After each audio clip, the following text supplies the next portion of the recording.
Welcome to the Banker Lamp. Please enjoy the video.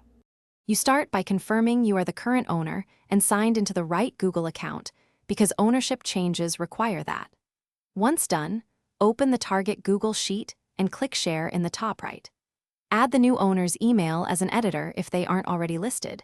This creates the permission link you need. Make sure the address is exact to avoid sending access to the wrong account, and pause here until the new collaborator appears in the share list. Now you transfer ownership.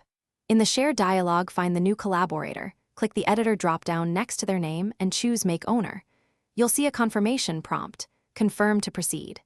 This action hands full control to the other account, which is necessary for billing, deletion, and advanced sharing controls. After confirming, watch for the confirmation email and ask the new owner to verify they can manage sharing and settings, since some features only the owner can access immediately. Finish by reopening the Share dialog to confirm the new owner label is present. You're now a regular editor or viewer. If the transfer is blocked, make sure both accounts are standard Google accounts and not restricted by organizational G Suite or Google Workspace policies, because domain rules can stop ownership moves.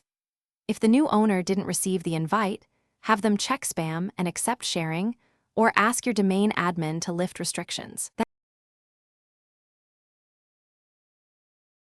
Thanks for watching. If this was helpful, leave a like and consider subscribing. See you next time.